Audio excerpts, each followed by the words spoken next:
I just learned of a large weapon supply. Welcome back to Frank's Penance. So the situation is that we're going to take out an arms cache stored in this house I can see in the distance. I can see it's been fortified with a heavy machine gun, but I don't see any actual guards at the moment. My plan is to try and sneak in and take out this supply without anyone even realizing I'm there, because I don't really feel like getting into a gunfight this time. I'm sneaking along this ridge because most of the ground between where I was and where the house is open, so walking on the very edge of this mountain is pretty much the best I can do in terms of concealing myself as I make my advance. I see there's more fortifications on the other side of the house and there's someone walking around, so perhaps it's the case that the enemy expect an approach from the other side of the building and they're not actually going to expect me to come down from the mountains like this, so this could help me out. I can't see anything that actually indicates the presence of the weapons cache, so it must be stashed inside the house. I'm probably going to have to actually get inside to find it. It looks like it's in the eastern half of the building, so at least that's a clue to go by on the map. There's more enemy troops wandering around out there and enemy vehicles, so I need to be quite careful about getting in without them noticing me. There's not much cover to go with, but I can keep low at the very least. I do have the camo suit, an item you can buy in the game, which increases the extent to which you're hidden by long grass, so that's going to help me coming in just then. But now I'm pretty much in the open. I need to just go into the building, and really I'm placing my faith in the fact that there'll just be no one standing around this corner. There could be someone standing right there. Luckily there wasn't. Then this room as well was clear, and finally the room with the weapons in them was clear as well. So luckily the enemy are all outside the building. Here are the weapons themselves. I need a way to destroy them, which I didn't really think about until I got here. I realised if I throw a grenade at them, that'll probably take them out. I throw the grenade and start sprinting. There's a massive explosion. You can hear the ammunition exploding in their cartridges, which will kill anyone who runs into the room to examine what it is, so I guess that's something in my favour. I'm making my escape. I don't think the enemy really have any way of knowing that I was even there. I think it went perfectly to plan. They're probably just running around looking for me. You can see a few guys in the distance there are running around in a panic. They have no idea what happened. So I'm going to make my quick escape in case they come and investigate the area outside of here. But for the most part, it looks like I've been completely successful in this mission. Now I need to return to Flora and inform her about the success and hopefully get a little bit of respect from her as a result.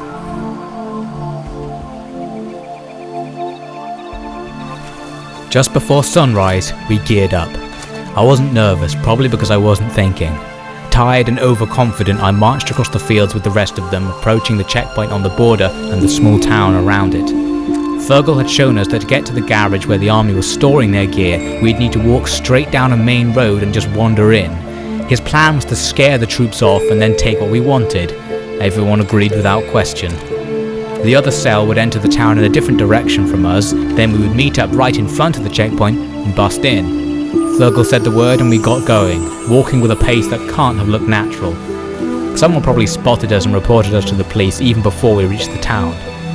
Even when we were on the streets, growing increasingly light as dawn broke, we wore only balaclavas on our faces and had shitty plastic bags around our weapons that probably didn't even fool the neighbourhood cats that leered at us from gateposts and misty windows.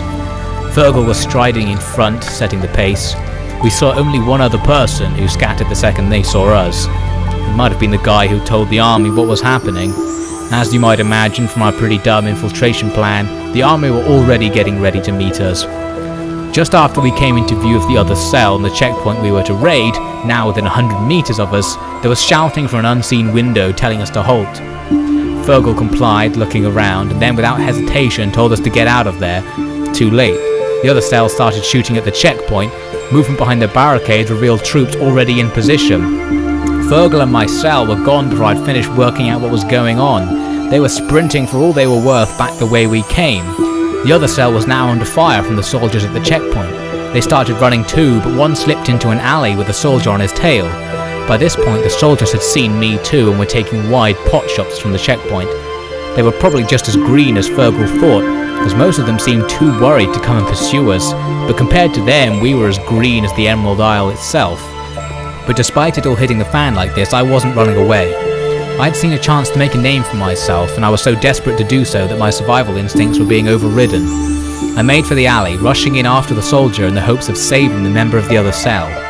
The alley was a clear dead end just a few meters in, and my ally was being held at gunpoint. A quick squeeze of the trigger eliminated the soldier. That was my first kill, and to be honest, I barely remember it. Didn't think anything of it at the time, or for some time after. I ran over to the other cell member and boosted him over the wall at the end of the alley so he could continue his escape. That guy took my help without a word for how I would then escape myself. I thought this was him trying to make my bravery all the more epic. I believed that until I heard of his death a few weeks later. So now I was stuck in the alley myself, and shouts from outside revealed that the soldiers had remembered they had legs and were starting a manhunt. Following Fergal's programming, I lay down and took aim at the narrow alleyway entrance. Two guys stormed around the corner and into my iron sights. I let out a burst that dropped one and sent the other reeling back out into the street. I was still sound enough to know that I only had a few seconds before he stopped panicking and got his friends in to smoke me out. So now I've made it back to Mike's bar, I can report to Flora that I've successfully taken out that arms cache over at the suspicious old man's house. And I guess the APR aren't going to be getting their weapons soon, and they're not going to be finding out why they're not going to be getting their weapons either, so I guess that's going to help out. Here she is in the bar. Hello? Hola. How did it go? Did you find the ranch house okay? So no more guns for APR. Little bit of a smile from Flora. I guess he's slightly impressed. Not too willing to give me any personal compliments though. Oh well. No more compliment fishing for me. Here's the other guy hanging around in the bar. He doesn't have much to say. I still don't actually know this guy's name, but he is one of my friends. But he's not my first or second best buddy, so it's unlikely I'll actually see him or get to use him in any missions unless my buddies die. So now I have to decide what to do next in terms of my campaign for rising up the ranks and finding the Jackal in South Mali. There are plenty of things I could do to attempt to get closer to him, so I simply have to make some decisions. Later that day I decided it was time to return to the faction HQ and see if I can do another favour for the factions to work my way up their ranks. Hopefully they can get me close to the Jackal just because they are using him to supply their weapons. So I'm heading back over to the UFLL headquarters to receive a new mission from the guys inside. I have to give up my weapons to the guard first and head straight in. As ever, the place is completely unguarded, strangely deserted inside, and as I head up, I hear some of the leaders speaking. Let's see what they have to say. This is obscene. We're gonna take that gold and will be nothing left. We were the ones. That old king came to us. We talked to everybody, APR and UFLL. He has always played both ends against the middle. That is why he has the gold and we have this war. This is wrong. APR is gonna take all the gold. Then where are we gonna be? Damn.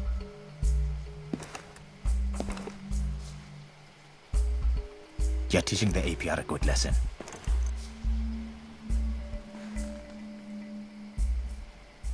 You got some good timing, man.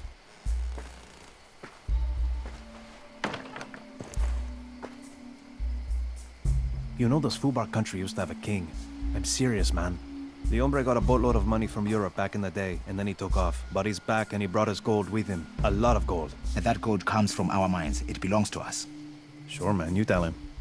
The gold is sitting out in an oasis in the northeastern desert. Millions of dollars sitting under a tarp.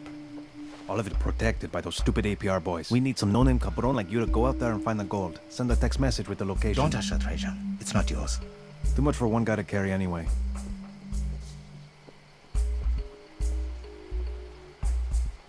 And the king thinks he can restore his legacy before he dies. Pass his throne on to his son. It will never happen. Not in my lifetime.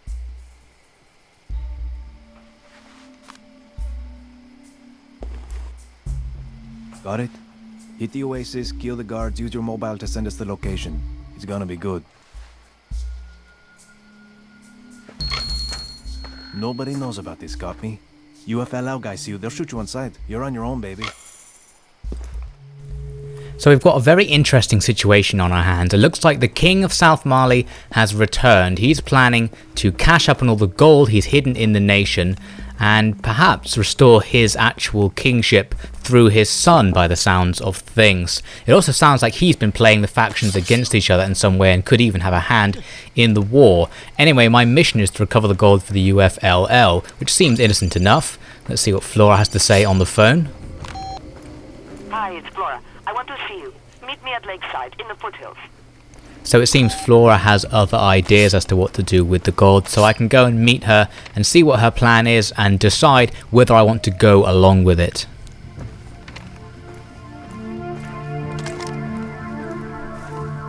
I was up on my feet and moving like a lion chasing a gazelle. The soldier peeked around the corner and saw me coming. When I got close, he fumbled a live grenade my way. I dropped the assault rifle and caught the grenade in both hands right in front of my face. After a split second of sheer terror, I pulled the pistol from my jacket, gave 2 blind fire shots around the corner that killed the soldier standing just a few feet away, then threw the grenade back down the street towards the checkpoint. It detonated before it hit the ground, smashing the windows of all the nearby houses and probably wounding a few of the soldiers given the shouts that proceeded to echo down the narrow street.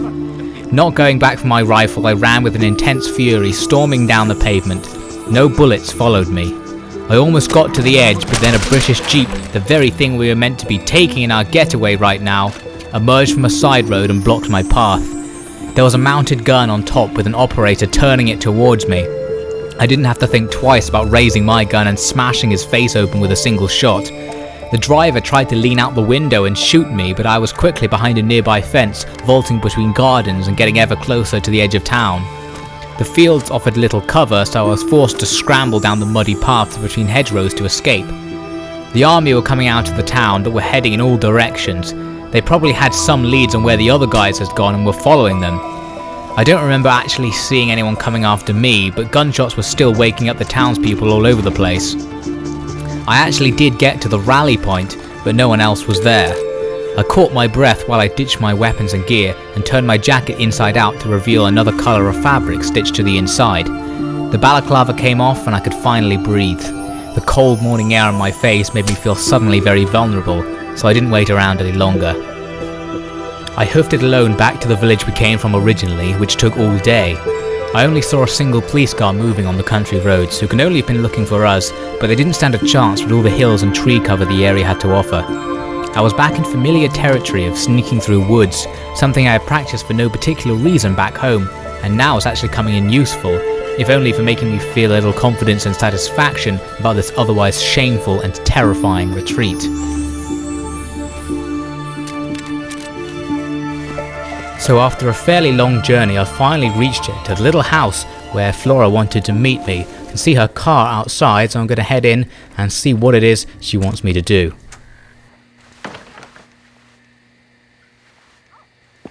Hello. I guess you heard. Nielekosi is back from Europe and he brought his son. If you care even a little bit about this country, you will go to the Legion Fort and you will find the king and you will kill him. Bueno, take the ring from his hand. It is a large signet. Bring it back here. I'll be here waiting with the prince. You must give the ring to him. It is his birthright. Niele is worthless, always has been. No kind of father for his country. He abandoned it a long time ago. Edward promises to do great things. With the ring, he will have control of the family fortune. He will save us from this ridiculous fighting. You'll meet him soon. I'll introduce you. But first you must find the king. He is at the Legion Fort. So Flora believes that if we transfer the king's signet ring to his son, the son can take over as a potential ruler for South Mali and end the fighting. Sounds like a good idea, so for now, let's go with it. As I come out, there's a guy standing right outside Flora's little hut. I guess this must be a guy who chased me from checkpoints I passed on the way here. I was going to try and take him out silently. He sees me, I panic and pull out the giant sniper rifle that Flora had lying around. Back in the hut, firing it at close range, not particularly easy to aim, but I managed to kill the guy, not very silently. So now I need to make my way to the Legion Fort, which I've actually already been to before on that little mission for Paul Ferenc, where the king is apparently staying, so I can get this signet ring to transfer power to his son. Let's see what I can do. From the village, an overly enthusiastic sympathiser who was about my age drove me home in a car he certainly wasn't qualified to drive, but the scares of dodgy driving were nothing to me by that point in the day. I didn't sleep for 2 days, but after 3 I was starting to feel suddenly a lot better. Then after a week I was back to my normal cocky self. I wasn't innocent enough to retain any kind of genuine shock. Of course, I didn't know how many of my supposed friends had died that day. I found out over a month later when I finally got word from Fergal. Knowing the guy I'd saved had died was saddening, but half the sadness came from the fact that it ruined my heroics. Right after delivering the news, Fergal changed tracks and started talking about our new mission, which was even more insane than the last one, and left the other cell members aghast at how brazen Fergal was being. We were going to roll up on some pub frequented by British troops and bomb the shit out of it. I guess it was the next phase of Fergal's plan to escalate the conflict, and since the last one went so well, hell, why not take on something even more difficult this time? He didn't waste words trying to convince us it would be a good idea or to reassure us it would be different to last time. He just explained it plainly and relied on the fact that none of us dared to try and change his mind. Fergal may have been a bastard, but he had a little intelligence to him. We had a couple of days to prepare before meeting up again to head on this insane adventure. I didn't do much, just hung around and waited impatiently. Despite the threats to my own life, I was extremely excited and rather stupidly told my mother the plan. She didn't react at all. By this point, she knew I was ready to kill for my cause, and she knew she couldn't convince me otherwise. So generally she reacted to my behaviour by ignoring it entirely and brooding in her loneliness. Thinking about what I put her through would later become a part of my daily routine. I thought about it a lot on the plane to South Mali all those years later, and just before my final moments all those seconds ago.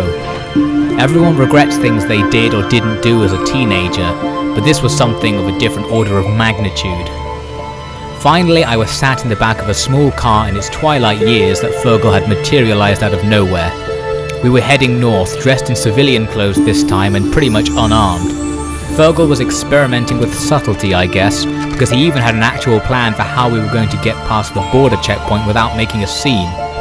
Fergal was to play a Protestant minister taking we sorry beggars north to escape discrimination and violence in the south. Looking back on it, my hindsight is blinded by the irony. Well, believe it or not, this act was convincing enough, and we looked miserable enough, that it actually worked. Got a few miles clear of the border, chucked our Protestant Bibles out the window, and made for the little town that was home to Ireland's unlucky pub.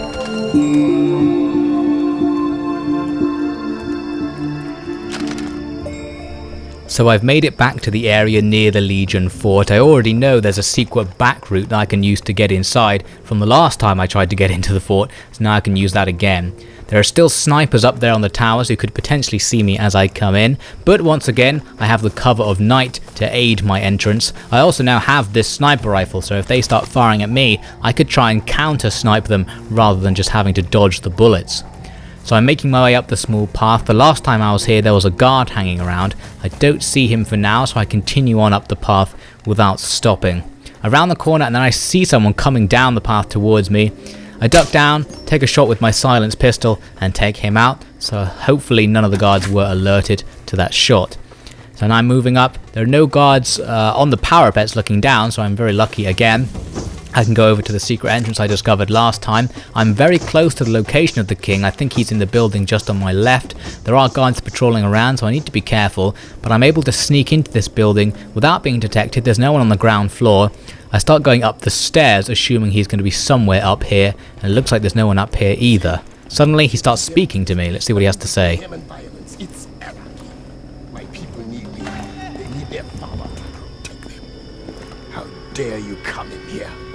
You do this, you will pay. I have a son. That's right. If you kill me, he will avenge me. He loves me. He'll eat your heart.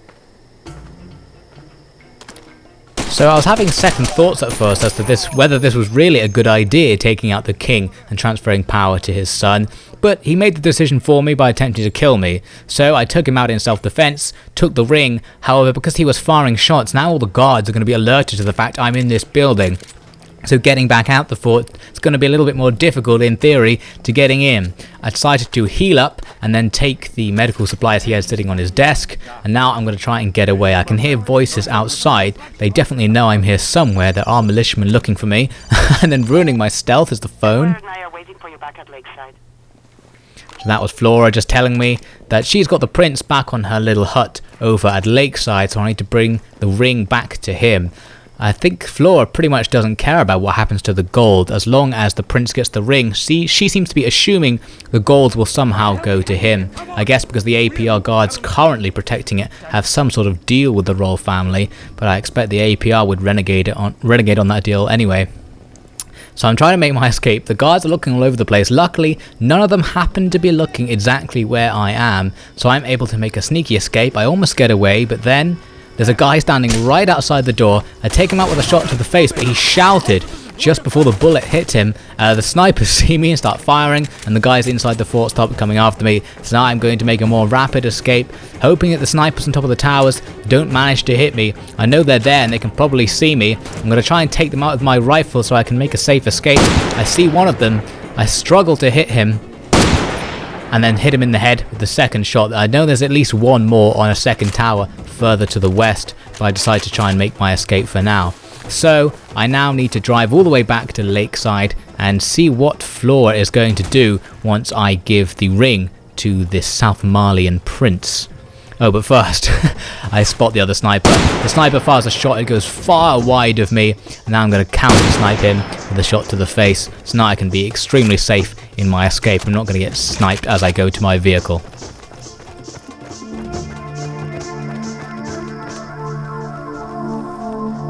The town itself was the same as any town in the south.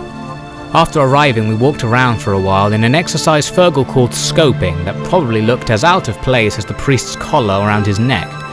We ended up sitting in a park trying to look normal enough that people would ignore us. The traditionally constructed pub was visible across a quiet street, and many a British soldier went in looking to enjoy the long summer evening in good company.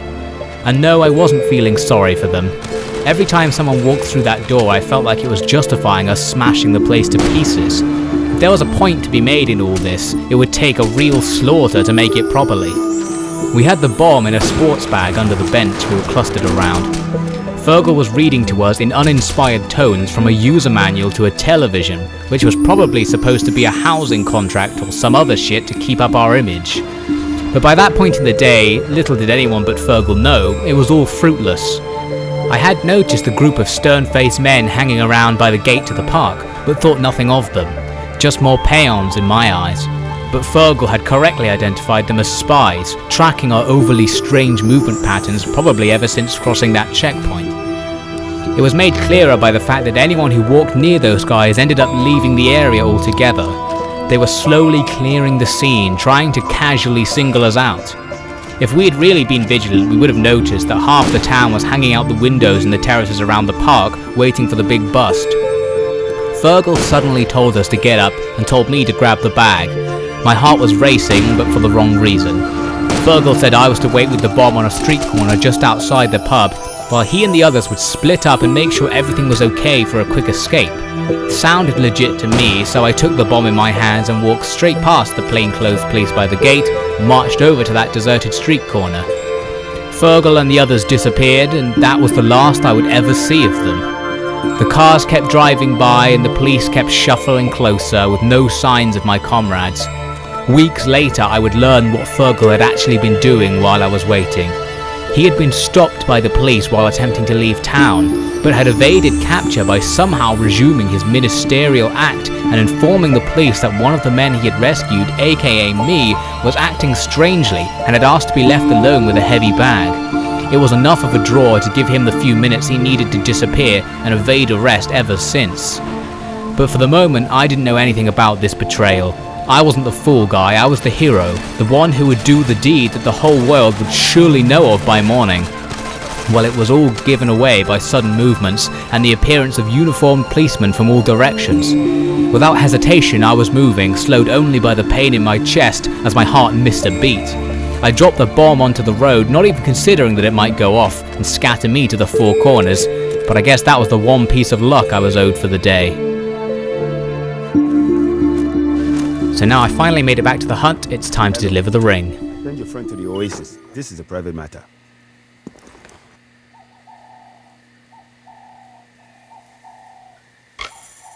You have no idea how much this means to me. I want to thank you for your kind efforts. Please accept one of my vehicles as my gift. So I've given him the ring, there's no indication of how he's going to use it, and he rewards me only with one of his vehicles, which out here in South Mali isn't a particularly useful thing to have, so I can get vehicles whenever I want. But I do know that Flora has gone to the oasis, probably to get the gold for the prince, and I probably need to go and help her. Plus, I can still complete my mission for the UFLL by technically sending them the text about where the gold is once I get there. So I'm going to take the prince's rather nice looking jeep and head over there now.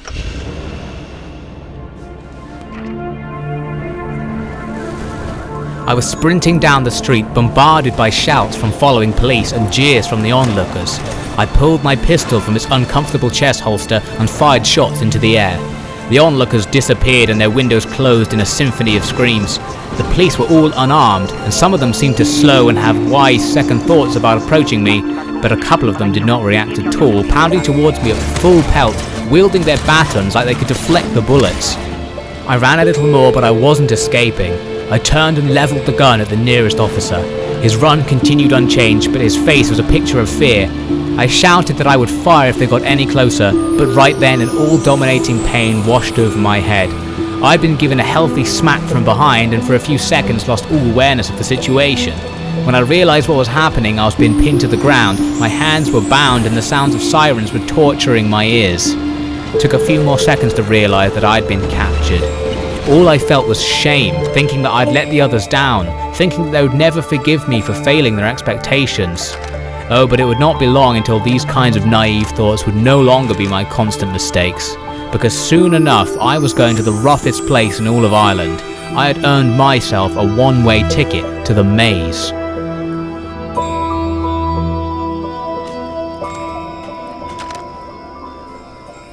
So now I've found the well in which the gold is being hidden, so I'm going to sneak down and take a look at it. There are some handy supplies down here as well, but unfortunately I can't use them at the moment. So down here in this little well there's a massive crate full of gold bars. Pretty nice, so I'm going to text the UFLL the location, although they did know it already, so I don't really know why they needed this confirmation. So I've let them know. But then I start hearing fighting outside. As Flora feared, the APR are back to try and retake it. Flora's out there, so I need to get out and try and take out these APR guys before everyone gets killed. Now I'm not as well armed as I need to be for this. I have a silenced pistol and a sniper rifle, not well suited to this sudden assault. Flora looks injured and is limping across the place. I pull out my sniper rifle, start doing some close range sniping, but after 2 shots the weapon jams. I don't have time to unjam it, so I forget about it and go back to my silenced pistol. I take out another guy. Flora is down on the floor, she's about to die, so now I need to help her out. I need to inject her with a morphine syringe, otherwise she will die and bleed out on the ground. However, as I duck down to try and heal her up, I start taking fire from somewhere. I am just about below cover as I'm ducking down, but as I stand up after injecting the syringe, I'm taken out by a burst of machine gun fire. It looks like I'm doomed. However, just like I helped Flora, Paul Ferenc shows up out of nowhere to help me, takes out the enemies and starts dragging me to cover. Let's have a look at this. It seems like Flora is also re-injured and is back on the floor, so me and Paul are going to abandon her temporarily to try and get to safety, but I do need to get back and save Flora from the remaining militiamen, otherwise they're sure to finish her off, and even if they don't, she's going to bleed out lying in the desert. So I'm going to heal myself up now that Paul has dragged me to safety. He gives me his weapon, which replaces my silenced pistol, so now I have a little bit more firepower. I'm going to use another syringe of morphine to get my health back to full. I can see the blue signal flare where Flora is trying to signal me to come back and save her, but I'm not going to make the same mistake twice. I need to finish off the enemies before I can get down to the business of attempting to revive her. She's begging for me to help her. I'm trying to take out these guys who are coming over the ridge. I throw a grenade, one more rushes forward, dodges the explosion, and I finish him with a burst of fire. The mission says it's completed, which means I know it is now safe to try and get Flora back to health. I also have the option to mercy kill her, and I could use that if I had no syrettes of morphine left, rather than letting her bleed out in the desert. Luckily I had some, so we're both up on our feet again. So that was a bit of a hairy ending to that morally questionable mission, but looks like everyone's okay in the end. Let's take some time to recover, and I'll see you next time on Frank's Penance.